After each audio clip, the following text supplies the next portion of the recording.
Yo, what's going on, everybody? Welcome back to another edition of On the Spot. I'm here in a new situation, trying something out right now. Something that's gonna keep the show on the road, keep people involved, get guests involved in the near future. But I can't see him right now. You can. I'm here with my brother Sanch. What you saying, bro? Yes, we're back. We're back.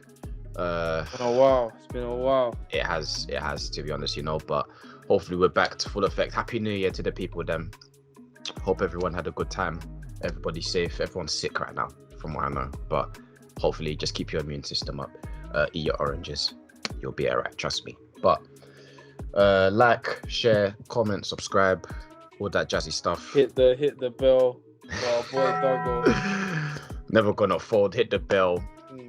But without further ado, let's get cracking. The man, Big Ron, he's been popular in the news for, if you're a Chelsea fan, the wrong reasons.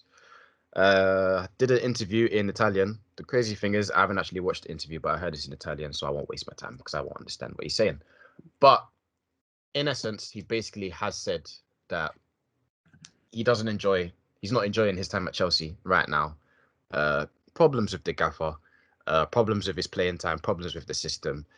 He'd rather be at Inter right now, apparently. The fans don't even want him over there from what I've seen. It's all a big mess right now. At the time of recording, he's actually playing right now against Tottenham. I believe they're winning 2-0 as well. He's been fined quite a lot of money. I think he got almost 500k or something like that because of the comments that he made, how the situation went all public and that. Sanch, if I can ask you, what's your, opinion on the whole situation? How do you think Lukaku's gone about it? How do you think Chelsea, of course, have reacted to it? What are you telling me?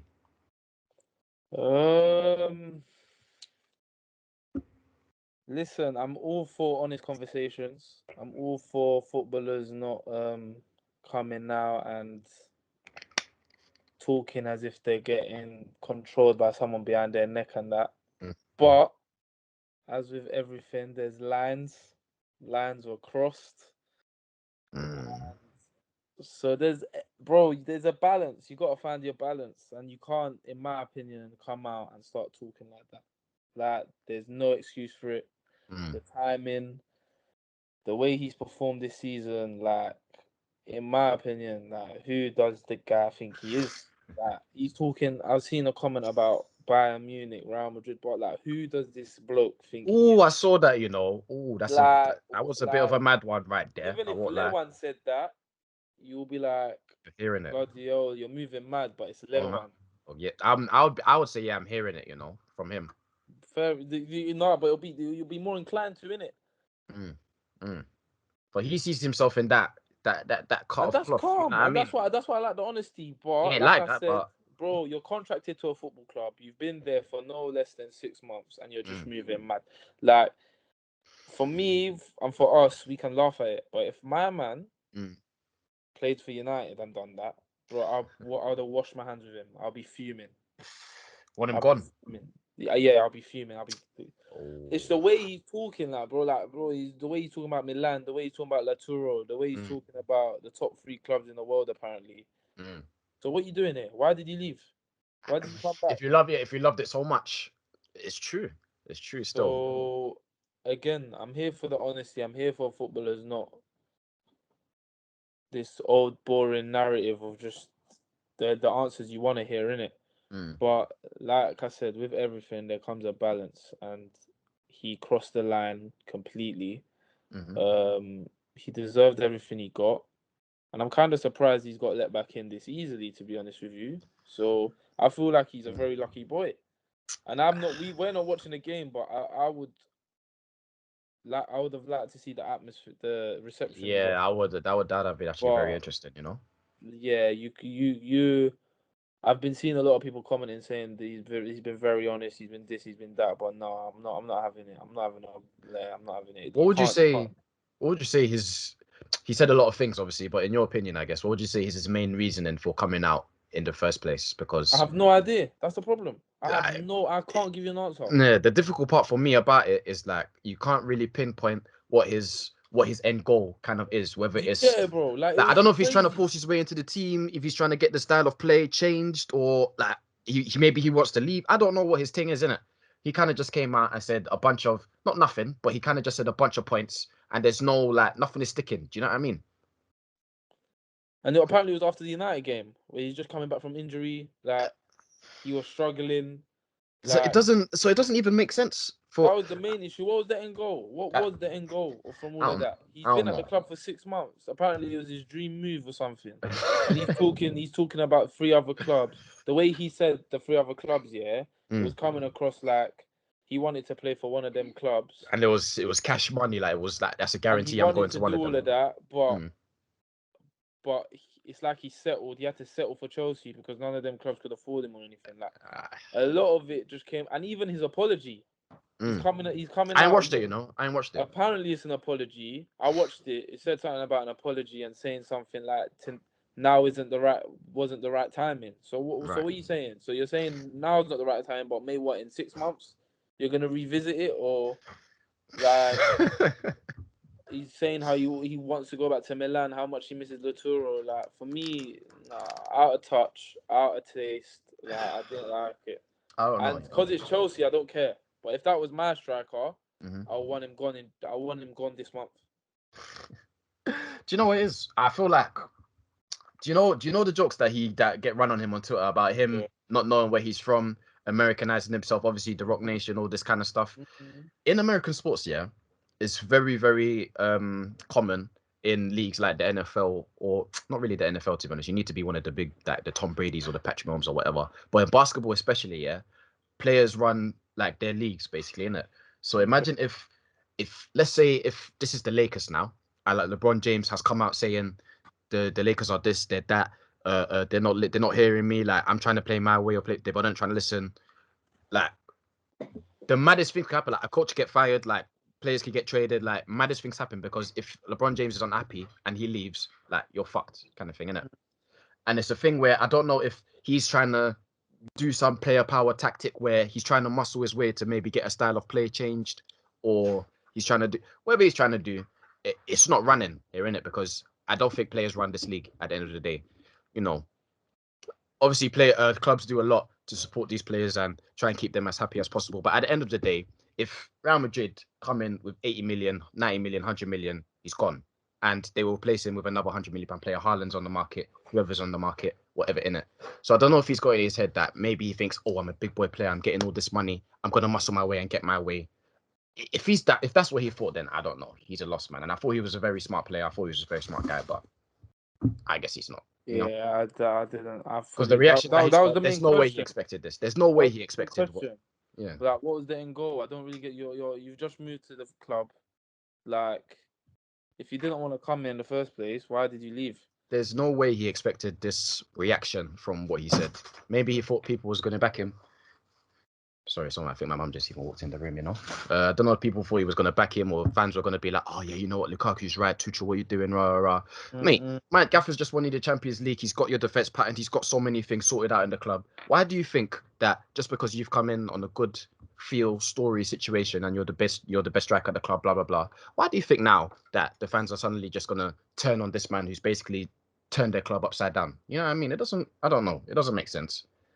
I think he went about And it. I'm glad he got outed. I'm glad he came out and got forced to apologize. I'm glad he got dragged because, again, bro, there's a balance. There's lines will cross. You cannot talk like that, bro. You cannot talk like that. It's, I don't know, man. I don't know. And I guess, like I said, bro. Bro, we're in a world now, in a football world now, where my captain's Harry Maguire, and every time he comes on to speak in a press conference or something like that, it feels like someone is speaking for him, or like he's planned what he's gonna say 30 minutes before. Like there's no realness to it. There's no. Or even worst case, they give you that just bog standard answers, you know. Yeah, and that's Harry Like, Maguire to a T. yeah. So I'm here for honesty. I'm here for being real. So that's even why I like Steven Gerrard. Like, because when they lost to Villa, when Villa lost to Brentford, he's come out and he's gone just straight up honesty. He's like, not enough fight. Where's the fight? And where a lot of managers would have been, it just wasn't our day. You know the typical football. Yeah. You know what I mean? Yeah. So I'm here for the honesty, but you're contracted to that football club. and you They cross didn't the force you to go there either. They didn't force you to they go didn't there. force you to do that. If you loved Inter so much, and if you wanted it so much, and you loved Lautaro Martinez so much, you just stayed there. You're coming over here and crying. You know what I mean? It doesn't. So It's not a good look. It's not a good look. I'm here for I'm here for football moving in that direction, but it doesn't mean we can What, just on say a player whatever power we thing? want. No, in terms of just because with regards to what you said to Tuchel, it wasn't that bad. So like, I don't know, bro. I don't know. With regards to what you're saying to Tuchel, you could have looked at it a bit left, but he was like, look, what he basically said was like he's unhappy with the style of play. Yeah. He's bought me. The style of play hasn't changed, and we're trying to look for solutions. That for me is being real. That for me, I like that. But once he started talking about how much he loved Inter, while he's just joined Chelsea for 100 mil, that's where he crossed the line for me. I just don't. So when I mean moving in that direction, I mean moving in that direction of just footballers just saying what they want to say. Having open conversations, honest conversations. But everything, that doesn't mean you can't say whatever you want. You have to chill. Yeah. Remember who you play for, who's your manager, who's the fans that are following you. You know what I'm saying? Yeah. So yeah. But he overstepped them big time. He wrapped it in it, and hopefully he could just move on from this. Everyone can move on from this, because he still needs to win me my golden boot, which I said at the beginning of the season it's not gonna happen. But I can. We can skip past that one, brother. We can skip past that, bro. That's gonna. Bro, listen, but it'll be better for me if we don't even review that again. I saw some bad things in that one, bro. Oh my god. But, my club. Hey, wow. Someone did say Jota's gonna be leading assists this year, but that's but hey, never gonna fold, man. Hey, hey, let me know in the comment section what you thought of the Lukaku outburst and all that. Do you think the 500k was justified? In my opinion, that one there. Heavy words. We need heavy fans. So let me know in the comment section what you think. Let me know in the comment section what you think about the situation. Couldn't get my words out there. I hope you lot are excited for the AFCON, Africa Cup of Nations tournament. I am. I'm not gonna lie. Proud Ghanaian over here. I don't know why I'm saying it like we're gonna do anything, but that's another story for another day. We'll talk about it. I got my brother Sanchez. He's from the Copa America side of things, obviously. We're gonna talk a little bit today about the tournament, maybe some winners, maybe some dark horses, and I have an interesting little question for Sanch, but it can wait until we get there. First off, Sanch, I'll ask you flat out. I think between a few teams, if I had to pick like maybe some favorites, maybe for example a final that we could see, Algeria, Senegal, they're the best teams, definitely. If you had to pick one, no, maybe it's not even one of those teams. Who would you say is going to win the whole thing? I'm gonna go Egypt. Do you know what's bad? I don't even know what to say to you. Go ahead. Why do you think Egypt's gonna win the thing? Go ahead. They've got the best player in the world. That's. Huh? What's his name? Don't make me say his name. Best player. All right. I just don't know about Egypt, man. They've got the best player in the world. I just don't know They've about got Egypt, Mohamed El Neni. They've got Mustafa Mohamed up top. Okay. Trezeguet from Villa. Listen, I'm coming across with my African, knowledge. I hear you, but like, no, it's not a mad thing to say that though. It's not even a mad thing to say that. I just think, wow, if they keep it tight at the back, Mo will always make the difference. I hear you. I do. And I don't want to go with the Algerians, the Senegalese. I don't want to go with the, So I'm gonna back Mohamed Salah to. Where is it being held? In Cameroon. In Cameroon. So we'll remember this vid. Again, I don't look silly. But that is my shout. I'm gonna shut up if I embarrass Egypt. The only thing that's stopping me from saying Egypt is two things. Number one, I ain't gonna lie. A lot of the thing about AFCON, yeah, if you have a good keeper, it'll take you far, right? Mm-hmm. It's gonna take you very far in the competition. Okay, I need to search who Egypt's goalkeeper is now because I won't lie to you. I don't have a flipping Scooby-Doo who their keeper is. Maybe he's some baller man that I've never heard of. All their keepers playing El Ali, Zamalek, Farako. I just don't know. Whereas Cameroon got even Cameroon's a shot, to be fair. They got home field advantage too. They got Onana, who's going Inter. Obviously, Senegal have the best keeper in the whole thing. They got Mendy, and they have a good defense around him. Algeria's keeper, from what I remember, is actually all right. He's not coming to my head. Flipping Morocco, who is spoiled it, but they're my dark horse, to be honest, to do something. They're in Ghana's group as well, and I'm actually low-key scared of them because I think it was in the summer last year, June, July, something like that. Ghana faced them in a friendly. They lost, I didn't watch the game, but knowing Ghana, I know we played terrible because team's not good enough. I'm not going to lie. Ghana's not going to do anything in that tournament. Nigeria could do some things. I think so. Big blows for Nigeria. I would have said Nigeria, Compared to a lot of African teams, I still think they got the quality to do a little something. But I don't think they're gonna go. But the question is, who the Dennis and Osimhen are big blows. I do hear it. Big blows. They are big blows. They are big blows. I'm not saying they're gonna do anything. What are you saying about your Ghanaians? Well, you don't. Nah, bro. I was talking to. Are we being real now? Yeah, we're being real. There's no Ghanaian glasses on right now. Yeah. I'm being as real as they. And I'm probably. You're like me then. Yeah, dog. Do you know what it is, bro? Ghana got players, innit? Ghana got Partey. Ghana got That's a player. But here we go. Sorry. Sulemana, who I don't even know if he's gonna go, but he's one of our better wingers. Who else is there, man? Obviously the AU boys. Listen, the way Ghana play, yeah, is AU or bust. You get me? Fair enough. Unfortunately to say, but it is the way we play, yeah. The coach that we have, the system that we have, our defense, our goalkeeper, we're not going nowhere. Do you understand? We're not doing anything, and I'm sorry to say, Morocco could top our group, bro. Morocco could top our group.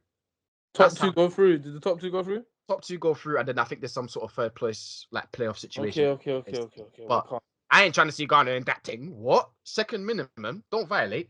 Yeah, with the teams that are in Africa, Ivory Coast, Algeria, Senegal, even Nigeria, I think we give Nigeria a game, but if unbiased, I think they probably beat us. There's a lot of teams I think that would beat Ghana. I don't rate us highly at all. I said quarterfinals for us at a maximum. You get it? But at a maximum. And if we buck one of them teams, it's long. You get me? We ain't gonna win probably. But my favorite to win it is Algeria. I feel like, bro, they got ballers all over their gaff. Obviously, people know about the Mahrez and the Brahimi and the Benacer and who's that striker that they got as well, bruv? Not Slimani, that bam. Can't remember his name, bruv. I'll put it here somewhere, whatever his name is. They got a decent defense. They got a good midfield, good wing, bro. They're gonna win. You get me? They're the best team right now, and they're the reigning champions anyway. So they're probably gonna go ahead and win that shit. But Morocco, cheeky dark horse. Watch out for the Moroccan boys. And unfortunately, they're in Ghana's group. They're gonna do something. Trust me. Mohammed.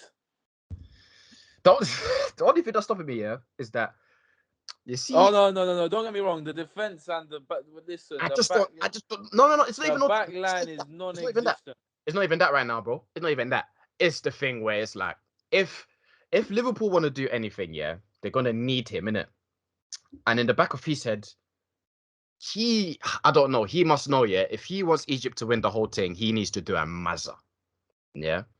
So if he wants to do that, and let's say best case scenario they win it, now he goes back to Liverpool and he doesn't have the same juice that he has at the beginning of the season because he's given everything to Egypt. I don't know. It's going to be interesting, isn't it? Obviously, he is probably the best player. They lost in the final last time, no? Who? Egypt? Who was in the final? It was Algeria and I'm gonna have to fact that check for you, my bro. Senegal. Okay, my bad. Egypt were 2 years ago. No, not 2 years ago, 4 years ago now, whatever. They lost to Cameroon. But even then, he was a player, obviously, but he wasn't what he is now. But I don't know, man. I don't know. It depends if he wants to. he could do a mad thing for them, innit? But that defense, that I just don't know, innit? But you know, what an interesting thing actually. Before I wanted to end the conversation, you see Colombia, you see these South American teams. Obviously, Argentina, Brazil, yeah, we get it. Okay, cool. But these other South American teams, yeah, and not even the best teams like the Senegals and the Algerians that are in Africa, but some of these like mid-tier ones, you know, your Ghanas, your Nigerias, your Cameroons, all these teams. Do you think a lot of South American teams would beat them? Not anymore. Ooh, Not anymore. that's interesting, you know. The quality outside of about what 2014, Mm-hmm. 2014 to about 2018. Well, was that The quality outside of Brazil and Argentina in South America was scary. So we'll be looking at Uruguay with Cavani, Suarez. Mm-hmm. We'll be looking at Chile with Sanchez and Vidal. We'll be looking at Colombia with James and Falcao. And those are just the two best players. They all three of them had very good. Like, if we were to wheel off names, we'll be looking at Jimenez, Godin. Chile had I know Vargas wasn't great, club level wasn't great, but when he put on a Chile top, no, that guy still transformed. You know, Cuadrado, Medel, Cuadrado, the centre backs for Colombia as well, Premier League products. Remember, Freddie Guarin was killer for you lot too. Oh, now we're wheeling it back. Yeah, you know talent, you know, talent, bro. But that now these guys, Chile are still playing these man. Well, they like Uruguay are still playing these man. 33, 34 granddads, bro. I'm seeing Colombia still try play Falcao, bro.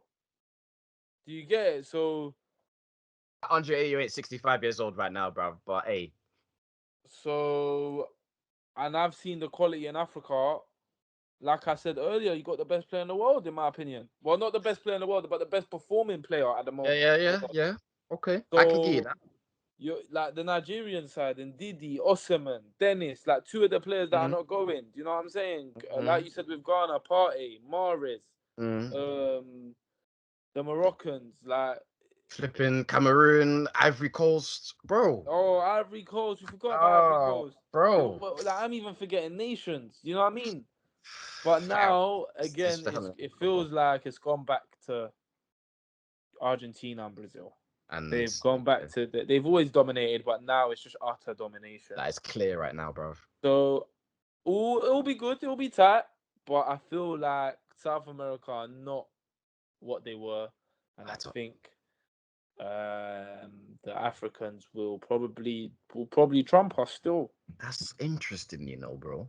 That's interesting. Okay, if let's say to end it, if we had apart from Brazil and Argentina, because like I said, they clear. I get to them. They got it. Everywhere else in Argentina, you had to make your best 11 versus Africa's best 11. Who you think comes out on top? I won't lie. If I had to think about it, I think Africa's taking that, you know. No, without Brazil and Argentina. Without Brazil and Argentina, because it's not fair. It ain't fair. No, 100% you take it, bro. We're talking about Salah, Mara. You 100% take it. All we have is probably. I didn't think if you throw Brazil and Argentina in there, I think you lot win, but I think we lot give you a game, you know. No. I think we give you a game. I do. With Brazil in there, and Argentina in there. I give all of Africa like best goalkeeper, like Mendy and let's say Mendy and goal right now. That's Africa's best keeper right there. Best defense you could probably build. I don't know, Koulibaly, Hakimi, fucking Baye is one of the names off the top of my head. Who's fucking at left back? I don't know. Whatever left back you want. I think we can build a good enough defense. You've already named a few good players. Bro, we can definitely build a good midfield. Definitely build attack. I think we give you a lot of game, you know, even with them, man. But I agree. You beat us, but I think you know would give Brazil are the only ones carrying the flag at the moment, in my opinion. Because we're looking at Alisson, Edison, Marquinhos, Thiago Silva. We're looking at Fabinho, Casemiro, Neymar, Rafinha. Do you get what I'm saying? They could play their own team. You know what I'm saying? So facts, bro. As always, they're carrying the flag. Yeah, But a few years ago, South America were on the high.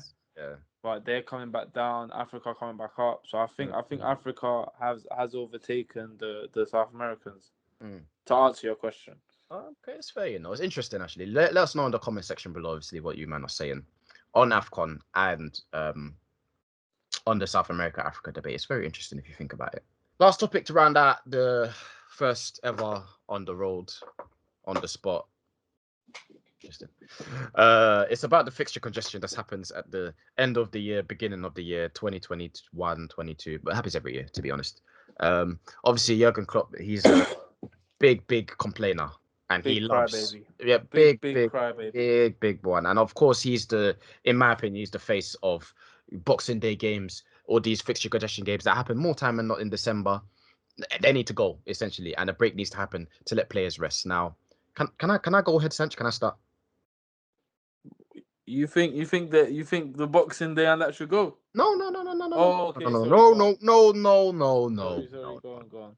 First of all, it's in this country, especially, I guess it's tradition. So you take that away, you're upsetting more than a lot of people that want to see their teams play on Christmas. It doesn't happen just to the boys in the Prem. Happens, I guess, all the way down the pyramid, innit? Cool. Yes. Next point, is that the only teams that you could even say are marginally affected are the ones that are in Europe, innit? So obviously, that's your Man Cities, your Liverpools, your United, blah, blah, blah, blah, blah. All the teams, the rest of the way down, really and truly, can't say much because they don't play as many games as them lot do, innit? So it's only a section of people that are affected, innit? Yeah. And in saying that small group that is affected have the biggest budgets. They have the highest paid players. Exactly. They have the best facilities. They have the best youth products. There's, in my opinion, okay, COVID this year is a thing, which I can hear it, cool. But at the end of the day, in my opinion, there's no excuse why them man cannot put out competitive teams during this period. Then at the end of the day, say the teams that we're putting out are not good enough. Injuries are happening, Injuries are happening down there in the league as well, and them men are not complaining the way you lot are. So I'm not here for none of this. Cancel these games, move these games, blah blah blah. Nah, you lot firm it because you lot have put yourself in these positions to have all the best players in the world and have all these facilities and have all these youth players and that for all these kind of reasons, isn't it? So in my opinion, the leg that Klopp is standing on, chop it off because it's useless. It's not doing you nothing. I completely agree. There was one instance where I think Liverpool asked to call the game off, and it didn't get called off. And they put out a team, and the team consisted of they're both fullbacks, Kante and Matip, Thiago, Henderson and Milner or something like that. Mane, Salah and Origi or something like that. So this is not a bare bones thing. When it comes to COVID, if you get absolutely obliterated, if your squad gets obliterated with COVID, then I understand for you to want to call the game off. That's what I said this year. Cool, I can't say much. Okay. But if you're trying to get games called off when you can still put teams out like the one Liverpool put out, I think now, again, like I said earlier, there is lines we are crossing. If Man United were able to put a team out with Ronaldo, Maguire, Varane, Wan-Bissaka, Sancho, and we were trying to get the game called off, I will start to look at the managers, the coaches, and be like, what are you trying to gain here? I really do. Bro. A lot of their excuses, by the way, sorry, I don't want to cut you off, but a lot of their excuses is that us having to play our weaker team and other teams playing their full strength team when COVID's not knocked any of their players out. It's not a fair competitive advantage. Well, I'm sorry. Well, then maybe you should have done better business in the window. Maybe you should give some of your talented young players a chance that maybe you fucked off on loan. I don't know. You don't get yeah. I hear you don't what get you're sympathy from me, saying. innit? I hear what you're saying. Don't get me wrong, but I feel like COVID is just such a mad that.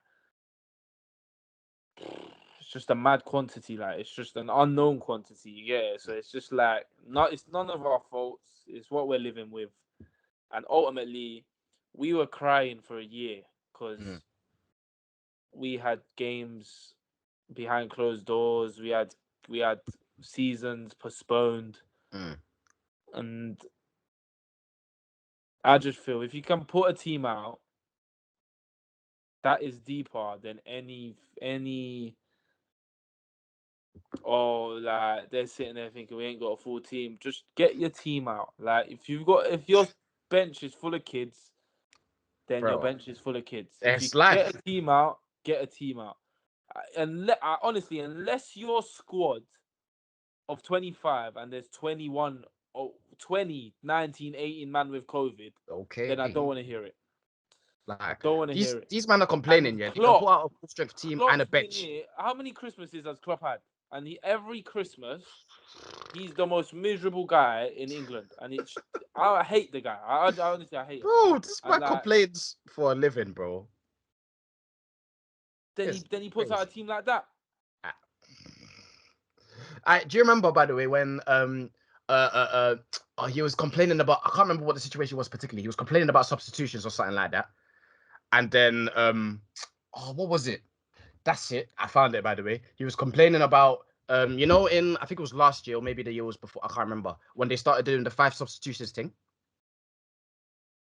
So like, instead of 3 subs, you can get 5. Yeah. It was on the thing where we should keep that because of this COVID that's going on. And then there was a game and he didn't make a single sub.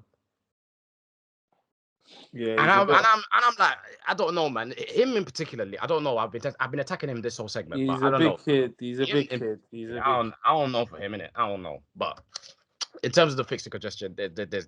But there is a problem, and also I understand the COVID, but we're gonna reach an issue now because United are 2 games behind. We've still yet to have any confirmation as to when the Brentford and Brighton games are going to be played. So when are they going to be played? Because after February or whatever, when the Champions League returns, I don't know when we'll have 3 weekends. Right. Oh, I mean 3 midweeks. I don't know. So I'm a bit worried in terms of how the season's gonna, because That's because it's your team, though, bro. I feel that. No, but it's for every team really. Because I remember last season, Man United played on the Tuesday, then had to play on the Thursday. I think it was Liverpool and Leicester or something like that.